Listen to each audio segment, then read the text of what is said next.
Here we are, day 32. That's going to be weird now because it was easy to count through January, and now we've started with February. I got to think how many we're doing.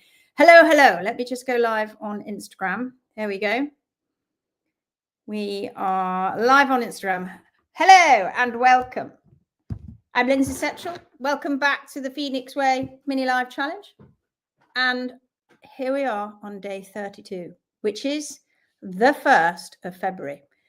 Now, today's topic, we'll talk about Tim in a moment. We'll mention Tim in a moment, but today's topic is why less is more in hoof trimming, which could be interpreted,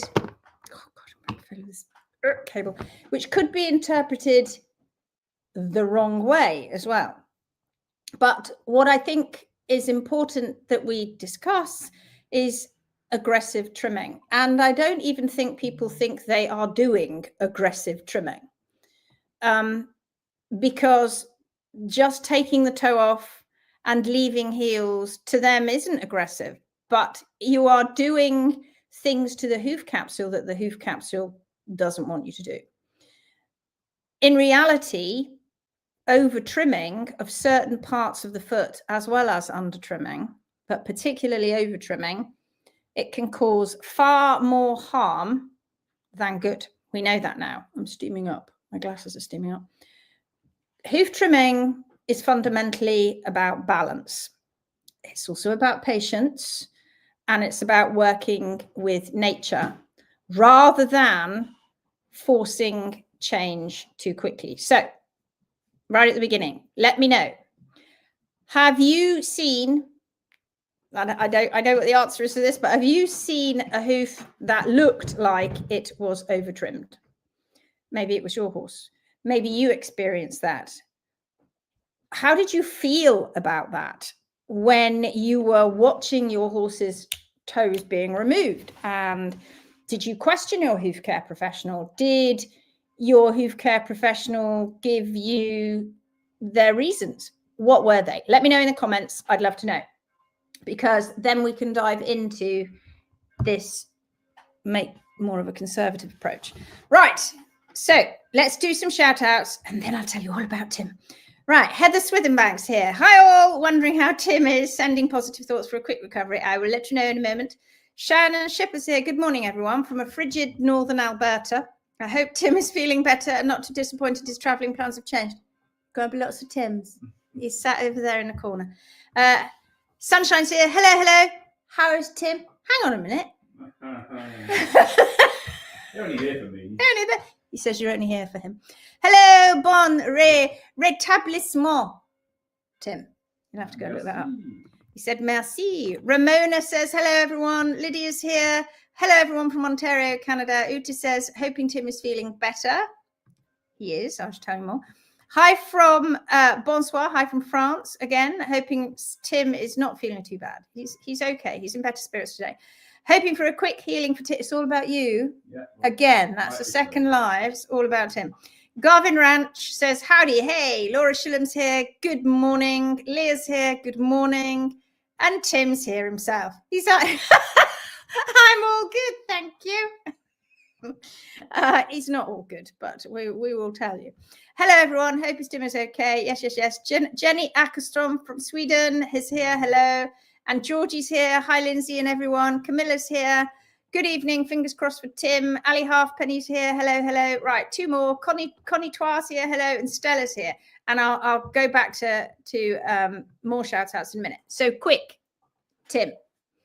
Tim has fractured the distal aspect of his radius bone. So that's the bit that's further away. So it's this one down the bottom, which we kind of knew because it was his wrist.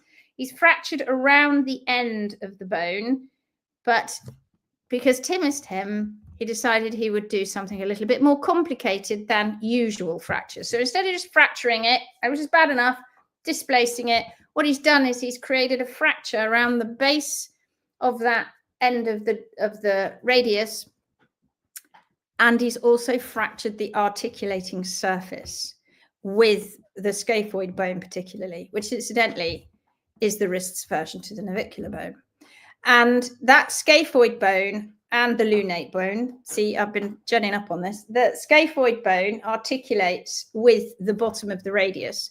And unfortunately, he has fractured across that surface. So he's fractured that way and that way.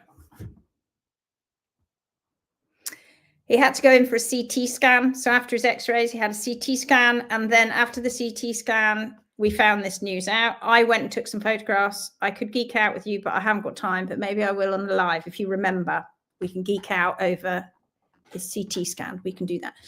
And I might get more x-rays on Monday because they phoned this morning. Well, reverse.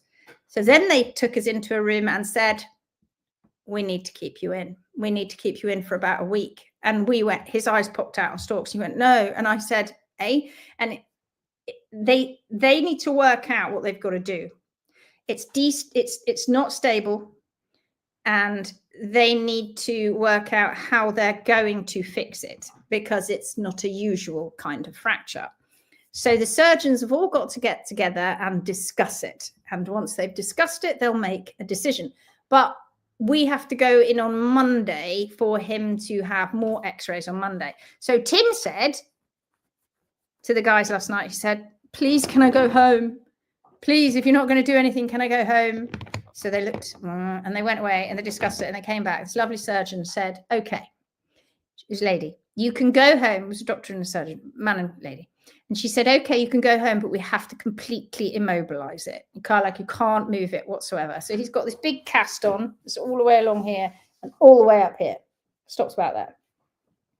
And he's in good spirits today. Neither of us had a good night's sleep, but he's much better today. He's not in so much pain, but then it's well immobilized and he's got to keep remembering to move his fingers. But unfortunately, his travel plans, at least for the next week, are trashed. Tonight, he was meant to be in Gatwick in London, flying from Paris. Then tomorrow, he was going to Istanbul. Then he was going from Istanbul. He's staying there for 2 days. Then he was going from Istanbul to Borneo. No, Delhi. To Delhi. He was going to Delhi. I got it the wrong way around. So he was going to Delhi for how long? 4 days. 4 days. And then he was going to Borneo.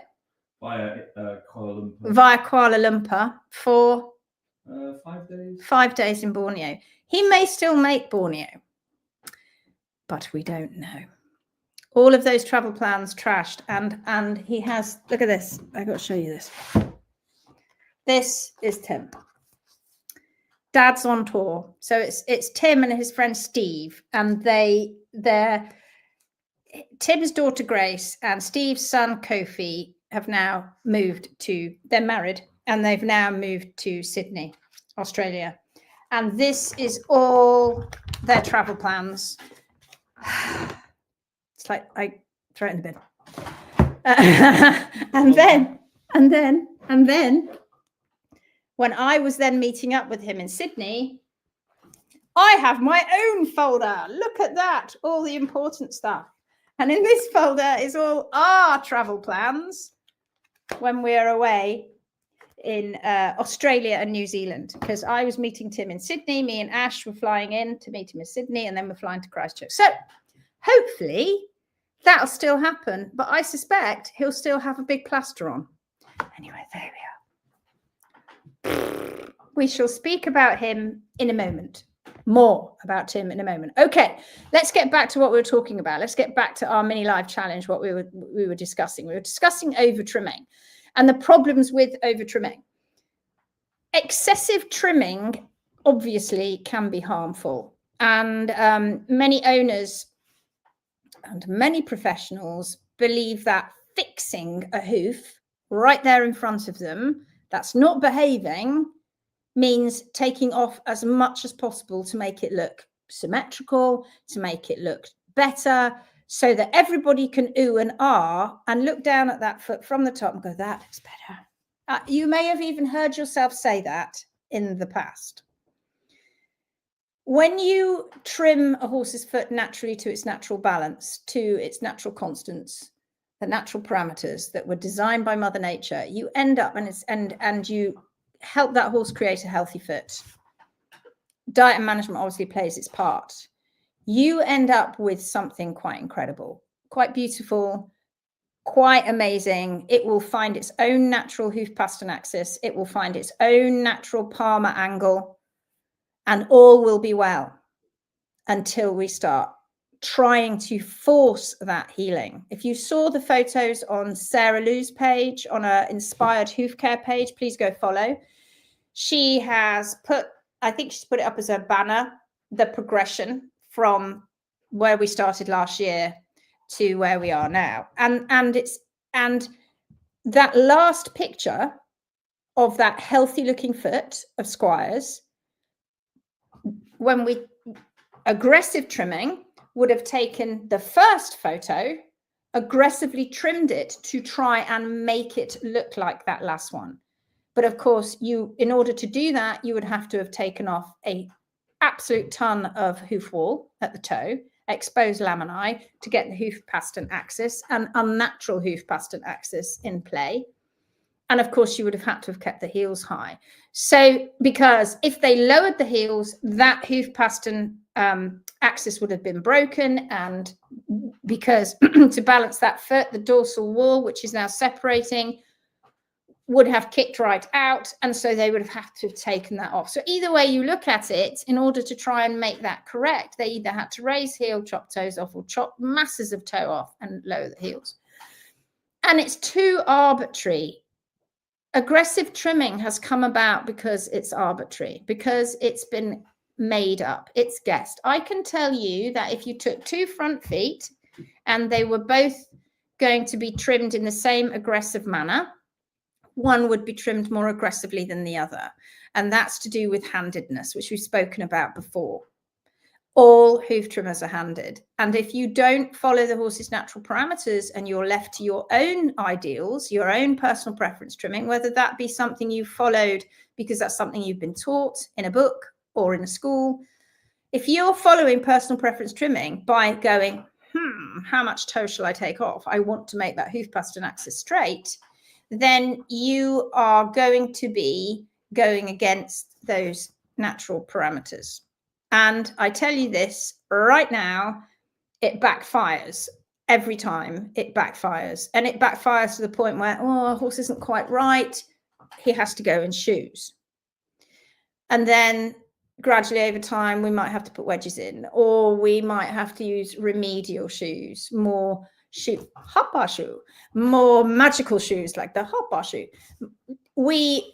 It's never, if you don't keep hooves as natural as possible, then you will then fight your way with that foot. Well, that foot, Mother Nature will fight against you, and that will be a complete mess. So if you aggressively trim, you're going to take natural protection away, aren't you?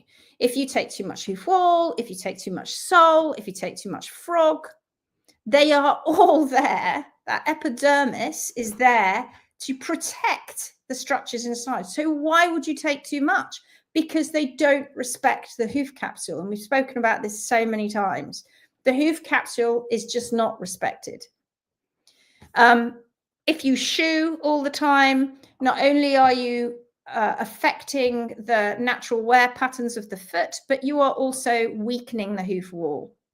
And that can lead to all kinds of issues. When we over trim, we lead to problems with natural balance, but can lead to soreness, footiness, bruising, just general sensitivity. You hear people say it all the time, you're just lucky, my horses can't go barefoot because my horses are always sore.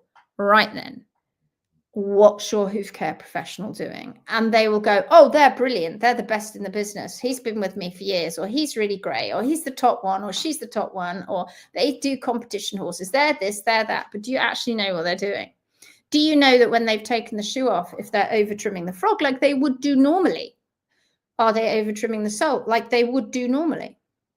So this increased sensitivity and general just not rightness, lameness, taking off too much material, each trim gradually begins till you get to the point where you can expose sensitive structures, making the horse more and more uncomfortable and terribly lame and crippled. And one of the most important of all structures, they're all important, of course, that P3. Imagine that. Imagine your bone protruding out of your foot, all because the person who was trimming your foot took too much foot away. They've been looking at it on the other end of the spectrum. It's like having a big sphere. And on this side of the sphere, you've got us saying you're just over trimming, it's too aggressive. And on the other side of the sphere, they go, oh, no, no, no, no, that's just laminitis. That's just P3 rotating and sinking through the hoof capsule. But when you look at the history and you get these historical x-rays and you it happening in front of your very eyes, you watch the P3 changing when the hoof capsule change, it goes up and down with the heels. You then see, oh, damn it, the people on this side of the sphere, they're the ones that are correct. And this has been going on this side of the sphere, taking too much and being too aggressive for too long. You're disrupting that natural balance. And as soon as you go away from the natural balance, you've got problems. And that doesn't happen overnight usually. And of course, you can't fix pathology overnight. Absolutely no way. That takes patience and time and good trimming and understanding. Trying to correct everything in one trim, where here he comes, diddle-um, diddle-um, diddle-um, diddle-um, on his white horse in his white van. And hooray, I'm going to literally remodel his foot to make it look normal before your very eyes, because it's awful. And because those hoofing marvelous people have been along and, oh, look at that awful toe, even though the horse is doing really well. And they go, carve it all up. Oh, that looks better. Come the words, come the phrase. And that's the beginning. That horse may or may not be any different at that point until it carries on. And then it gradually gets worse. And when you go and you take x-rays, you can see the problem in front of your very eyes. You can throw yourself off as a hoof care professional so easily by not following the horse's natural balance. And they do things like looking at the horse's movement or the horse's posture, and that guides them as to what they're doing at the foot. That should never be the way. Never, ever, ever, ever. The foot guides you on what you need to do to the foot, not the body or the posture or the way it's walking. Or could you just trot it up for me before I begin? Oh, yes, I see it's slightly off. I think I'll wedge the lateral side, or I'll take a little bit more. No, it's not up to you. That's playing God, because you're saying this hoof is not capable of finding its own natural balance. Therefore, it is up to me for me to find it, for I'm going to go and find it. If you do that, not only are you going to start making matters worse, but you'll never get recovery. That you're molding the foot and making it look like it's more normal, even though you've had to take more laminae away, or more outer and inner hoof wall, exposing more laminae. So what you're ultimately doing is actually going even further down the pathology pathway, and you're delaying recovery. Hooves grow fairly slowly, and an over-trimmed foot and an over-trimmed toe can take months to recover, of which you are now beginning to see. But you are now beginning to see a lot of the recoveries turning up in the Phoenix group, because it's been going now for just over a year. And people are going, yeah, I've been following since April. I've been following since last January. Yes, yes, yes. Or others are going, I thought I had it right. I thought I understood what you were saying, but I found out actually I didn't. And these oftentimes are lovely people who don't do the challenges, don't come on a workshop, and are just trying to work out what needs to be done by looking at the comments in the group. You can get a lot from that. Looking at the posts, my YouTube videos, Gary and me chatting away, my rocket science lessons, some of the videos we put in the group, all of that, you can gain a lot of information. And you'll find that, in fact, we repeat ourselves a lot. But when it comes to actually standing up with a horse's foot in front of you, and you go to trim, it then changes everything, and you go, oh, I don't think, and you just don't do enough. Usually when you're trying to rehab horses, you leave too much heel, you can't keep on top of the heel, the toe is growing so slowly. And so we cannot recommend enough that you have to get that information. Like I said, whether you're going to trim or not, you need to know this stuff. So you have to get onto the workshops. You have an in-person workshop. That's like master acceleration. Or you go and get the challenges so that you can go back over these lessons over and over and over again. Imagine having gone to a workshop, which is incredible, learning to actually physically trim, being told all the right things and the wrong things that have been going on in the world, blowing your mind, seeing it for yourself, feeling it for yourself, and then imagine having all of that on repeat for as long and as often as you like. And that's what the challenges are. So we went and videoed and filmed our workshops, and we turned them into the challenges. So the challenges are the workshops. They haven't got the practical element, but we split them into two to make them more affordable for people so that they could buy the 15-day, and then when they're ready, they can buy the 10-day. And the 10-day is the practical side of it. And you can go and do day 11 where you trim your own foot, your own horse or a cadaver, and we'll assess it for you. If you don't do that and you don't get the right information, you are risking it a little bit. It's a little bit like Russian roulette, because you kind of have the knowledge, but you don't truly have the knowledge. So the bottom line is, less is more when it comes to trimming a healthy natural foot. That doesn't mean leaving what shouldn't be there. It's all about just taking away. It's so simple. It's so simple. And Jamie Jackson coined this right at the very, very beginning when he began his studies into this. It's all about taking away the excess that the horse would have removed had that horse been doing all the mileage that Mother Nature designed that hoof to do. It's that simple. And then we've then gone on to focus on all the problems that have been out there and why they've been caused. And the aggressive trimming is one huge part of that. Okay. Should we carry on? Should we do some more shout outs? Where are we? We went to Connie. We went to Stella. Anita. Hello. Happy February. Deanna's here. Good morning. Tara says, hi, guys. Day 32 of Lindsay's Live. Day 1 of Tim's rehab. Karen Miller. Absolutely. Pia. Pia. I don't know why I was going to try and say your entire name then, Pia. What was wrong with me? Hello. Did you see yesterday for a few secs? So everyday challenge did not break. Hope everything's... Yes. We didn't break it. I am determined. I have no idea how this is going to pan out when I go to New Zealand and Australia, because I'll be wiped out, no doubt. But I'm going to try. Dawn, if you guys can meet, you can come and say hello, and you're in New Zealand and Australia, I can do it. I don't know what it'll be like. I don't know what time it'll be. I'll be all over the place. Dawn says, I hope Tim's doing okay. He is. Dawn Lim says, looking back to my farrier days, yes, they were always over trimmed. Right. Sarah says, hi, everyone, from Sarah and Aaron in Northern Ireland. Are you two together? Is that where that picture came from? That wasn't taken from the workshop then. Oh. Sorry, be a bit thick there. Sandra, I hope you're having a lovely time. Sandra's here from Czech. Hope Tim is feeling better. He is. Thank you. Gail says, hello from Minnesota. Fiona Francis is here. Hi. Angela Garberg, bonsoir. Hello all. Monica's here from Czech too. Hello. It's good to see you. Dawn Jackson's here. Hubby and brother's nightmare still continues as they have now got stuck in French traffic and missed their flight. Oh, no. No. Dawn's brother was...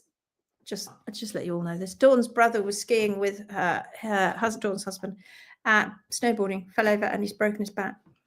And they're trying to get him home. Right, well, that puts it in perspective then, doesn't it? It does. Tim just said that. Dawn, Tim said it puts it in perspective. He's not going to moan about his arm anymore. No, it's no more moaning until later. Jenny says, I see it now in the stable, not my horse, farrier chopping toe, trying to say it is wrong. I know, right? That you will see it everywhere. Like I say, I've ruined your lives. Karen says, was told that flares must go and the toe needs to be backed up. That backing up business. Back it up. How far? Well, just say it looks good. Yay. Without mentioning the heel. from US, North Carolina. I am new to this and pretty confused. I didn't think we'd met each other. Welcome. Shake your hand. I'm pretty confused. Have x-rays from 2 vets, both calling my lame horse navicular syndrome with no real proof from radios. But of course, that's why it's called when we don't. That's what it's called when we don't know. Karen, you're on Facebook. I can see that. Get into the Phoenix group if you're not already there. Put up your x-rays. And we need to see photos of the horse's feet as well, so we can tell you what's going on. And I'll check it out for you. We'll all check it out for you. Tara says, "Oh my, that really was a huge light bulb moment for Tim." Do you want to know the really funny thing? You know, I told you that he was changing a light bulb, and that's why he fell off the bed, because he was overstretching. Because actually, it wasn't hovering; it wasn't directly above the bed, so he's stretching. Do you know the funny thing? He never managed to change the light bulb in the end. Maggie says, hi. Maggie Russell's here. Jeanette says, see a lot on my riding centre horses who are barefoot, left too long between trims, high heels, split toes, therefore farrier over trims to compensate leaving. Right. That's a big problem, because if trims aren't done regularly as well, then you over trim to overcompensate. So I'm not going to be back for another so many, so I think I'll just really massively over trim it, shorten it right up. What? It will naturally shorten. A horse will naturally have a short toe. When you see, go look at Squire's foot. He's got a natural foot. His toe is naturally shortened. That's what happens. Jeanette then goes on to say, unfortunately, proprietor of the centre just ties up horses to be trimmed and leaves everything to a farrier because they don't know. And when horses go sore, they stick shoes on them. And when they go lame, then it's blamed on everything like navicular syndrome, etc. When if they'd have had some knowledge at the beginning, they might have been able to avoid it. Nikki Shaw says, wow, awesome. Lola's here. Lola Bannister, hello. Dawn says, oh no, poor Tim. That's just typical timing. It is. Sunshine says, I was told soles were thin, toes were long, and heels underrun by vet. Vet had a farrier he had at the clinic that day, put shoes with pads on and a 3-degree wedge in back to raise the heels and cut off the toes. And do you know what? Hasn't that hoof care been working well? Come on, yes. It's been working. Oh, it hasn't? It's not been working well? Oh, well, we'll just carry on doing it anyway. Maybe nobody will notice. I'm happy to cover for Tim and go to New Zealand, says Tara. If you can't go, Tim. Tara says she'll go. Oh, he's got his headphones in. He's not listening now. But wait till I tell him later. He'll be like, no. Teresa's here, waving her marigold hand. Gail says, blowing and snowing here. I just came in for trimming the fronts of my rehab boy. Finally getting some strength back after that nasty flu bug. Well done. Still, I only do half a horse. He's been sore. Sunshine says, move back breakover with the natural balance shoes. Right. I removed pad thinking sand was getting in there causing soreness. Shoes twisted hoof capsules in short order. It's all utter madness, isn't it? Okay, so let's continue what we were talking about. Let's continue now looking at the right trimming approach. Explaining how conservative trimming, but trimming, I sort of put conservative, and I thought, well, again, you see, it can be misinterpreted because it sounds like we're not doing enough, but we're doing exactly the right amount. So when people go, oh, those awful people leave long toes, they don't understand what we're doing, because we are leaving exactly the right amount that we are seeing in the hoof, as in with the sole. And if you remove that toe, and we're trying to let that toe grow down and it's looking crazy, there's not enough. So you just taking it away will just take months and months and months off that rehab again. So if we're over trimming the toe, the right approach is to let that toe come down to the ground, but not for it to overgrow. Nobody's talking about that. Nobody wants overgrown feet. But I have to tell you, when a horse is trimmed correctly balanced, and they can go a good 6 weeks in between trims, When you go to trim them, you pick the foot up, there should be barely anything to do, because you as the owner are getting those horses moving. Otherwise they wouldn't be going on a 6-week trim. You as the owner are making sure everything is right for that horse in terms of its diet and management. And me as the hoof care professional, our HMB pros, our students are turning up and going, brilliant, there's barely anything to trim. That's where we should be heading.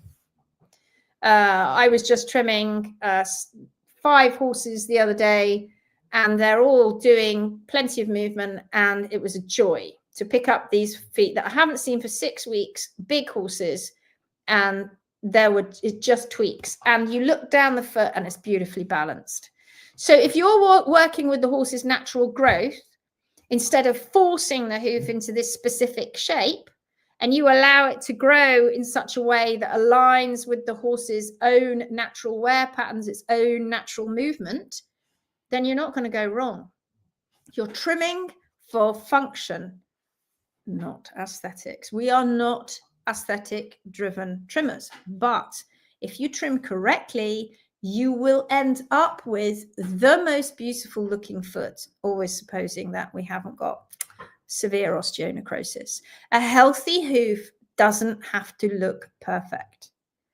It really doesn't. It just needs to perform well. It needs to perform and function well. There are so many people out there that know so much about this and are so pleased that their horses are so sound. They're riding them, and you look at their feet and you go, anybody else would be chopping off that flare, rasping that bit of toe off, raising the heels, and they go, ain't no way, no how. This is my horse's foot at this time, and he's doing really well.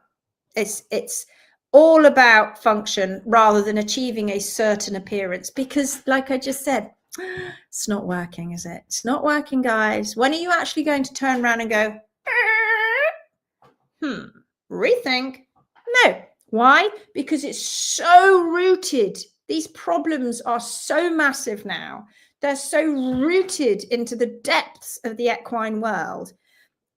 People just cannot extract themselves from it because they're so frightened that what might be out there might be all bad, but what's in there is all bad. So it's all about doing what we do and going, be brave, follow the horse's natural parameters, watch what happens.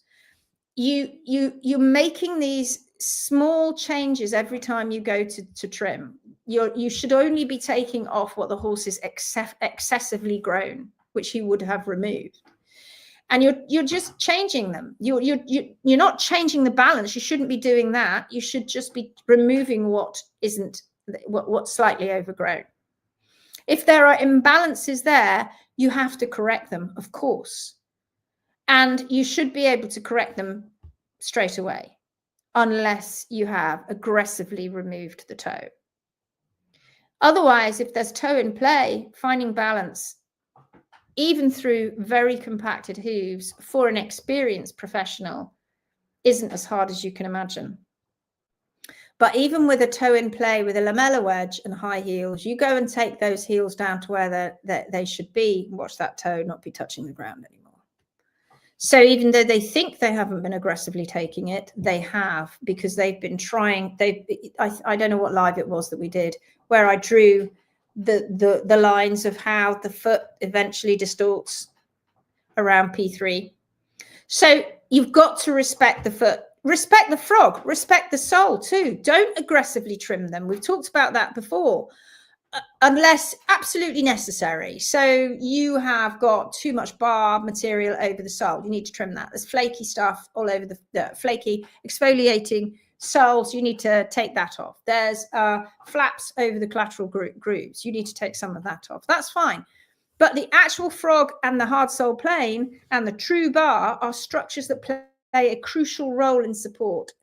The digital cushion, shock dissipation, the frog shock absorption, helping shock dissipation, and of course circulation. And listen to your horse. Please, please, guys, if your horse is being trimmed and it's sore after sore after sore after sore after a trim, it's a sign that they're taking too much off and that they are manipulating the bones inside and causing issues and pain. So make sure that you keep on top of that. A balanced, steady approach. Patience leads to eventually stronger, healthier hooves in the long run. Look what Sarah did. Look how she changed squash. She didn't manipulate it straight away. She took her time. So how do you tell if they've been too aggressive? Well, your horse might be becoming tender on hard ground. You've noticed lamellae poking out of the front of your horse's foot. You've noticed a callus forming on the toe, on the sole, on the sole, the toe part right at the front. You've noticed that callus forming.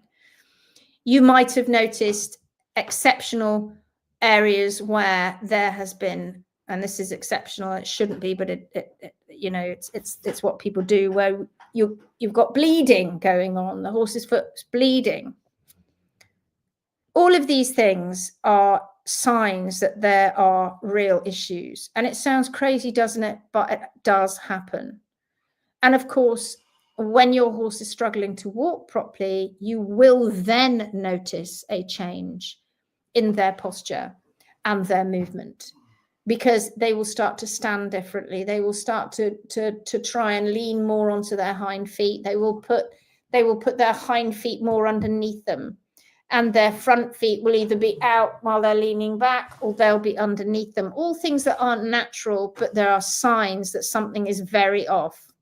So what do you do? What do you do if a trim, your horse or your friend's horse, it's always difficult if it's not your horse, is being aggressively over-trimmed? You've got to give that horse time to recover. You cannot just keep trying to force that foot into a shape. Use hoof boots if needed for protection, for the transition as you're rehabbing that foot. You won't need them the whole time, but they are vital in rehab. Brilliant. I'm so pleased they have started to change the face of hoof care. Let the hoof grow. Let the toe grow. Let it grow out. Keep on top of the heels before you start worrying about what's going on. Let everything start to heal. Unfortunately, because we're not patient enough, what we tend to do is rush things, and we want answers now. We want results now.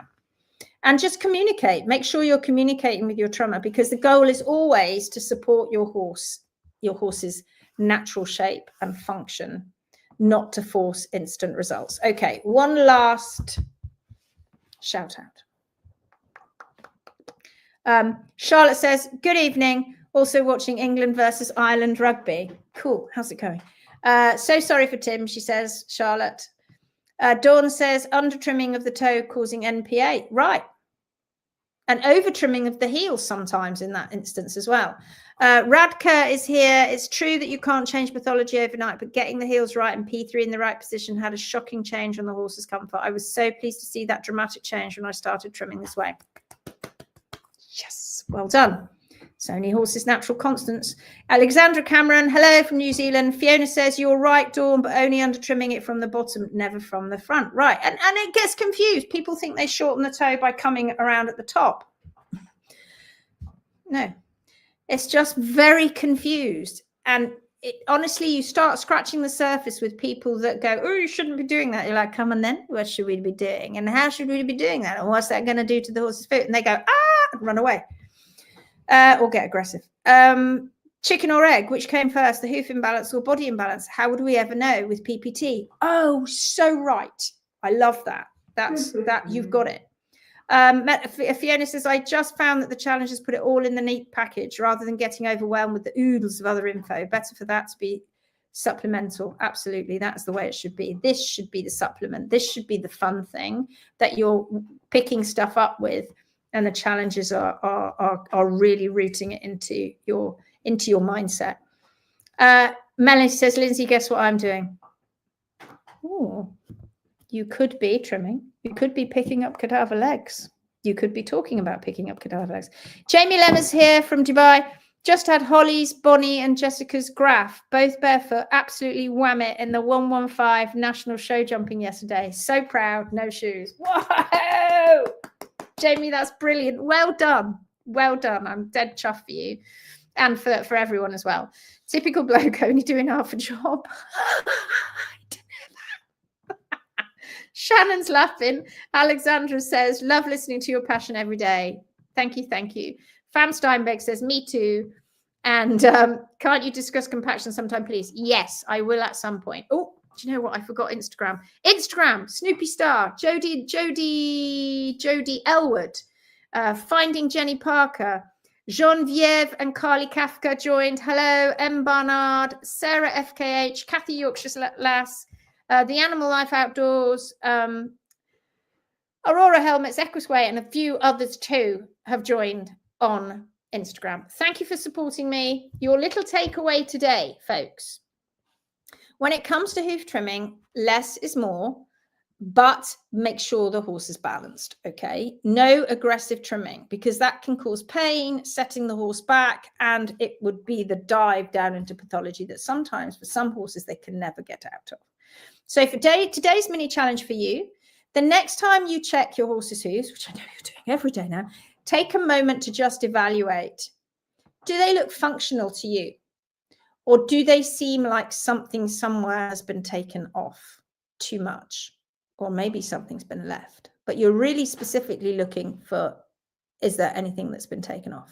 Okay, thank you so much for joining me today. Gosh, I've gone on and on. I hope this session has given you a new perspective on why more of a conservative approach to trimming and waiting and patience through rehab is far better than aggressively trying to force the foot into a shape. If you found today's session helpful, like, share, follow, subscribe, do all of those things. Please, please, please keep supporting me. I am so grateful that you're on this journey with me. And until next time, peeps, take care. I'll see you tomorrow. Bye-bye.